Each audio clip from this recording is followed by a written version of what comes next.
Happy New Year, everybody, and I hope you have had a great start to 2025. There is just something so refreshing about a new year. You can kind of start your New Year's resolutions. You can maybe put some stuff that you don't want to carry on from 2024 into the new year.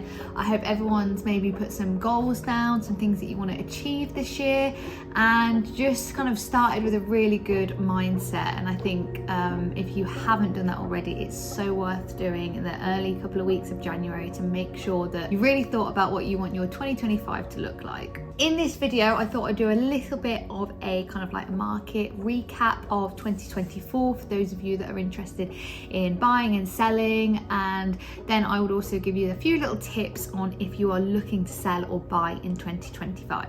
So I would say in 2024 we started to see some resilience in the property market. House prices were up by 4.7% annually, which is, you know, stabilizing compared to back in 2022. Basically, the growth of 2024 was the strongest inflation on an annual price rise since October 2022. So we are finally getting to the point where hopefully people that are buying and people that are selling are feeling a lot more confident in the property market. So I have looked up at some regional variations. I'm based in the Midlands, but people that are watching this might be from all over the UK. So Northern Ireland and North East England, these have experienced the fastest price growth. Northern Ireland saw 7.1% annual increase in house prices. So if you're in Northern Ireland and you're thinking of selling, I do think it is definitely the time to do it. And then whether this is surprising to some, so London was actually quite a low inflation rate at 0.2%. However, obviously it still is increasing, so it's definitely a good market to sell in. I do also want to add in here about kind of relevance. Whether the market is up, down, stable, what anybody else says, please remember everything is relative. So if you are selling and you end up selling your house for a little less than you thought, you're likely to hopefully have that same advantage as a buyer with your onward purchase. So always think of it that way. If you get top dollar for your house, because house prices have increased, you need to also expect to probably pay that for your onward purchase. So whatever market you are in, it's never a bad time to buy and sell. If anything, a lot of the time, the best time to buy and sell is when other people believe it's not the right time to buy and sell, and be that 1%. But I just think whenever I go through any of these market updates, please remember that everything is relative. And then also we have the anticipation of a lot of stamp duty changes in April 2025. Now this might affect a lot of buyers that were thinking of purchasing a property before the budget came out. So you might get those buyers that are in a lot more of a hurry. So it is actually a good thing if you're selling and you think it might be tailored to one of those buyers, for example a first-time buyer that might want to get ahead before it goes up in 2025 in April, then actually it might be a really good time to put your house on the market. Saying that though, you might also get a few people after April 2025 needing to understand a little bit where they're at with finances. So I do think you're going to see a real spike before April 2025 in transactions, and then it might start evening out back after the stamp duty changes. So I've been looking at lots of different articles and what are the predictions for 2025, and I agree with what I've seen this year and how it would feel going into 2025. There is still going to be an increase in house prices, and looking at research, it's about 2 to 4% that is predicted, so slightly going up as we go through the year. Also, this is obviously subject to the economy still being in a recovery zone, interest rates still going down, mortgage rates being affordable. So if all of those things stay stable, a lot more transactions happening in 2025.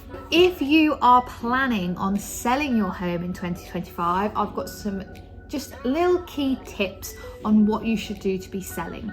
The first thing is although I've said about house prices increasing, there is still a lot of expectation still following from the pandemic and post-pandemic. So always best to get multiple different valuations from estate agents. And if I'm being honest, the highest valuation doesn't mean is the best one to go for.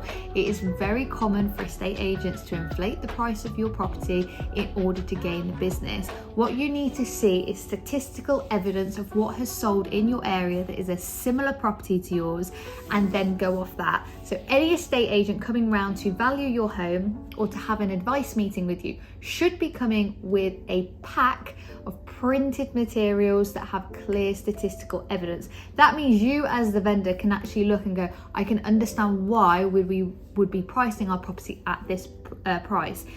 Far too often it gets an excited conversation, estate agents overprice the property, the vendors have high expectations, the house sits on the market, and then actually what you've done is you've actually decreased the perceived value of it. It stays on the market, it becomes stale, and you are in a worse position.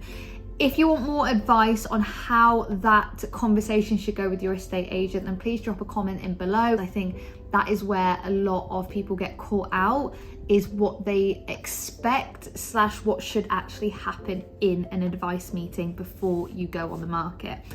So drop a comment below if you want to know some more information about that. Although we've said that it's starting to stable out, with the fact that borrowing costs are a little bit higher, you are needing to expect that buyers will probably try and negotiate a lot harder than before for value of money.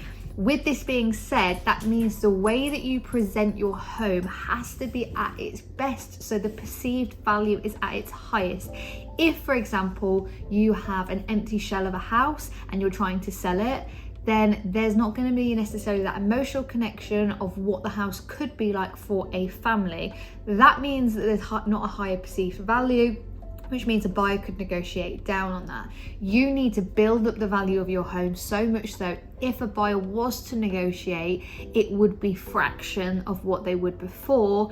And realistically, you might also get a buyer that wouldn't even dare to negotiate because they absolutely love the home. It's all about that emotional connection that you can create between your property and the new buyer. We have seen an increase in trends to do with energy efficiency and things that make the property stand out in those types of ways. So if you do have an older home that has a lower EPC rating, it is probably in your best interest to look at ways that you could fix that before selling, or you give options for your buyer so it's an easy conversation of whether, if they were to purchase it, how they could implement some things to have a higher EPC rating. So there is a lot of interest around higher EPC ratings, so energy efficiency of homes, so it's definitely worth looking into that. And then on top of that, modern features, so smart homes, specifically kitchens and bathrooms. Think about what is trending at the moment. The best way to look is like on YouTube, on social media, on Pinterest, all of these things, and have a look at what people want their kitchens and bathrooms to look like. Now, I'm not saying you need to go and rewire and put loads of smart features in there, but if you have them already, they need to be highlighted. And if you're thinking of getting them anyway, but you're going to be selling your property in the next 5 years, it would be probably a good investment. People are looking for smart homes. So my 5 key takeaways from all of this, okay? So if you're going to take anything away from this, 5 things I need you to think about if you are selling or thinking of selling in 2025. Number 1, price competitively. The pricing strategy, and yes, there is a strategy behind price. It's not just about putting it on for what you think your house is worth. There is a whole strategy behind pricing, but pricing it competitively is going to make you stand out, allow more buyers to be attracted to your property, which means more viewings, more competition, more offers, and then that's when the price goes up and isn't negotiated down. So please think about what your pricing strategy is going to be, and if your agent has spoke to you about pricing strategy, then really take on board what they are saying. Second one, which is not just for 2025, it should be there all the time, and it's boosting that curb appeal. Make sure that you think about what the first impression of that home is going to be to buyers. So whether that be on the viewing, whether that be on the images, hopefully a property video tour, think about everything, because the first impression counts. And especially when people are in love with a house, they will show their friends, they'll show their family. So you don't need to just win over them, you need to win over their whole friends and family. Number 3, like I mentioned earlier, if you want to actually take advantage of the fact that stamp duty changes in April 2025, put your house on the market now and take full advantage of the quick potential speedy sale and get that over the line before the end of March. With that, you need a good estate agent, and also also great solicitors. That's not going to happen in that space of time if you don't have those two. So make sure that you get a great estate agent, and also you hire a very, very, very proactive solicitor. Number 4, stay informed. So make sure that you keep looking at property trends, what's happening in your local area. The easiest way to do that is look on Rightmove, but don't just look at what's available. The best thing is to look at what is sold, and then you can also speak to local agents to find out what actually is the ins and outs of those sales. So what did they sell for, what their particular results are, so you've got a really good idea of kind of what's selling, what's not, what's attractive, what needs to happen, etc., etc. So you are the most prepared for when you put your house on the market. And number 5, I'm going to end it here because this is the most important. You have to pick the right estate agent. And when I say the right estate agent, the one that is honest with you, the one that tells you things that you don't necessarily want to hear, the one that has your best interest at heart, not their reputation of wanting houses on their books and wanting higher priced properties and all of these things that kind of benefit them. You need somebody that will tell you, we're in a tricky market, we need to price competitively, we need to spend some money on staging, we need to also get a property videographer in, which means that's another bit of money. All of those things are an investment into the sale of your home where we can increase the price. And it's not something that people want to hear, which means estate agents don't say it. And that is exactly what they should be saying. All in all, you need a great estate agent. Don't just go for a family friend. Don't just go for the one that you've just heard of. Do your research. Make sure you find someone proactive. And the best estate agents to go for are self-employed agents. The ones that don't work 9 to 5, that don't just have an office number. You want a mobile number. That's the best thing to look out for if you're going to pick an estate agent. Do they give you their personal number? And if they do, they're probably a good one. Thank you, that's all from me. I hope you've enjoyed the video and have an amazing start to your 2025. I'll be back in the coming weeks with more content, all to do with property, lifestyle, and all the things going on behind the scenes with me. But for now, thank you. And if you would like to, and it would be amazing, is click subscribe.